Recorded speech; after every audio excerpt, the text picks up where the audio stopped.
Welcome to the Jill on Money Coronavirus Market Update. It is Thursday, July 16th. And, listen, I woke up yesterday morning and I had the folks at CBS Radio pestering me and asking me, like, oh, can you file something about the stock market and the futures market? And, every day that markets go up, there is some attempt to make sense of it. Maybe it went up because there were early results on a vaccine. Maybe it went up because Goldman Sachs had blowout earnings. But at the end of the day, I continue to believe that we, the Jill on Money family, should not be focusing so much on these day-to-day gyrations. And, I would really, really emphasize that the investment markets, they're not reflective necessarily of what's the most important thing in your financial life. So that's why we want you to get in touch with us. Just send us an email. Ask Jill at jillonmoney.com.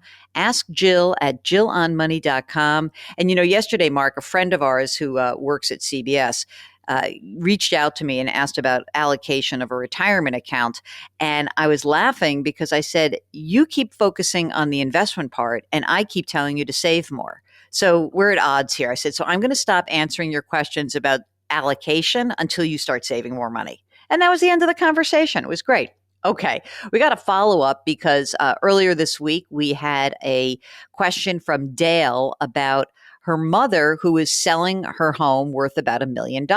And here's the follow-up. My mother's in her 80s looking for the safest way to invest $1 million from the sale of her home, especially given the uncertainty of COVID.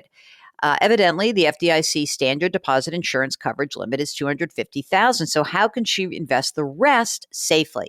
Can she open several accounts in the same bank and have each insured by the FDIC? No, she can't. I don't think she can do that. But she can open 4 accounts at different banks. So that's easy. I don't think she needs a financial advisor. I think that she needs to open some different accounts at different banks. Go to depositaccounts.com to find the best rates. And then you should be just fine. It really would be very easy just to pick 4 CDs, okay? Or keep 250 in her main bank, boring. Maybe it's a high-yielding money market or high-yielding savings account. And then from there, we do some others, okay? I hope that helps. This is from Brian. He says, I bought my home in 2015 with a 30-year loan, interest rate 4.25%. I just refinanced in April to a 15-year at 3%. I know you often prefer the flexibility of a 30-year, but I want to have a paid-off home sooner rather than later. I can comfortably make the larger payment, and I still max out my 401k, IRA, and even save a few $100s in a taxable brokerage account. I have a 6-month emergency fund. Since rates have continued to drop, should I consider refinancing again? My credit union is currently offering a 2.4% 15-year rate. Looks tempting, but is it too soon? Thanks for the pod. Okay, so first of all, you're in great shape. So congratulations. And no, don't refinance again. Why pay for it? No. The only thing that you could potentially do is go back to the company that had underwritten the loan in April and see if they will do something for you. Just because you just refinanced, but they probably won't. So just keep what you have. It's great. Don't look a gift horse in the mouth. You're in good shape. Andy writes, I just finished reading your book. Fantastic read, by the way. And it has opened my eyes to one of the dumb things that I have not done with my money, particularly during the uncertainty we are facing during COVID. I've yet to create a will. No lecture needed. But I've now started looking into it. My company offers free access to an estate planning website to make a free will and or living will. In the book, you mention that you advise against drafting legal forms online. But why is that? I'm single, I'm in my early 40s with no children, a modest living situation.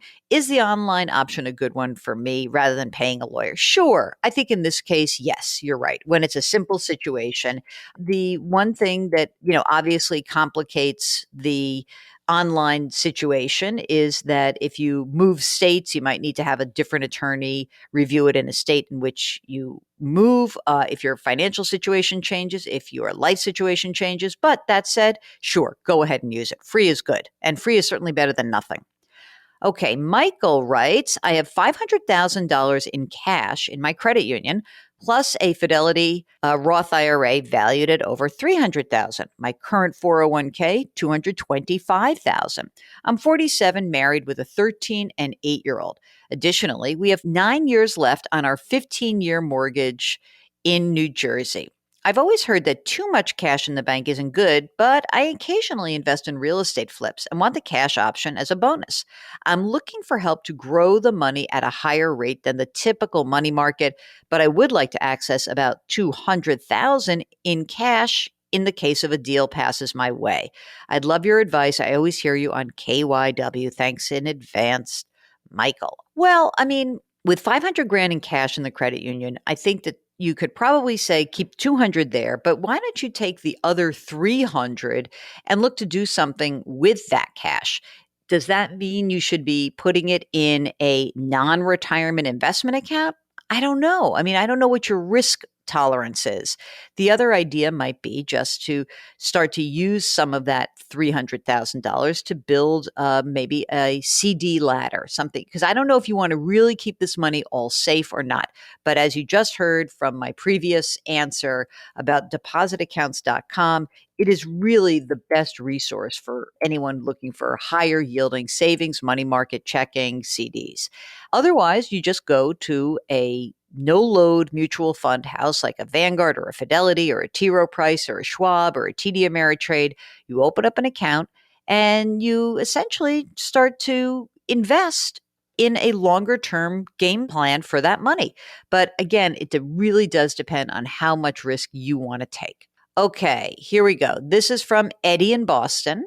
Love the podcast. I've learned so much listening to you and appreciate how clear you are with your financial knowledge and how much you've helped me and so many others. I actually binge a whole week's worth of episodes every weekend. This poor Edward is really in rough shape, Mark, because he's spending his weekend with me. It's terrible. All right. I joke. Thank you so much for that. Okay, here's a question. At a former job, when I really didn't know anything about personal finance, I opened up a Roth IRA account, invested in an American Fund's aggressive growth portfolio, and a tax-sheltered annuity, both with AXA, now called Equitable. In my current job, I have a 403b with Fidelity invested in a Vanguard target date fund. I contribute 10% of my salary to it. I decided to move the Roth IRA from AXA Equitable over to Fidelity. It's still invested in American funds with a balance of about $11,000, but I'm not making any new contributions to it. I feel like American Funds is well managed, but it's expensive with management fees. Would it be advisable, and can I sell the American Funds and have my Roth invested in something else? Sure. The thing about American Funds is that once you've actually paid the cost of owning the fund, the sales commission, the upfront cost, they're not that expensive. But that said, sure, you can put your Roth in anything you want. And you could certainly use any Fidelity index fund, which will be probably cheaper than what you are paying, even with the American Fund's low annual cost once the commission has been paid. So, question finally is, what should I do about the TSA? I would roll that over. Also, I would roll everything over to Fidelity. That's what I would do. I think that the most important thing to remember is to consolidate these accounts in the lowest cost alternatives. That's what's going to help you over the long term. So that's what I would argue for you. And your PS is fabulous. Eddie in Boston, I know how much you love our dog pictures. Here's my dog, Samson. He wants you to know this is his happy face. You've got to see what Mark has built in the furry fan section. Hey, all right, cat lovers, you zetzed me about making sure I included cats. I'll take those cat pictures anytime. And I don't know, maybe it doesn't even have to be furry, Mark. Maybe maybe we should encourage fish photos or lizard photos. I don't know. Snakes. My friend Kate back in college had a pet snake called Scooby-Doo. And let me just say that there was a lot of attention when Scooby-Doo was lost for a while in our dorm. Let me say, not a pleasant experience for the person who found it. Okay, that's it for the show. Remember, if you have a financial question, just send us an email, askjill@jillonmoney.com. Head over to the website to see those doggy pics. I sent Mark a bunch of my girls, so those can go up. Maybe they have to have their own section, Mark. I don't know. And while you're on the website, please do sign up for our free weekly newsletter. It is free. jillonmoney.com want to remind you, as always, to wash your hands, wear your masks, maintain your physical distancing, and put your hands metaphorically on someone's back. Help someone out today. Okay, we'll talk to you tomorrow. Thanks for listening.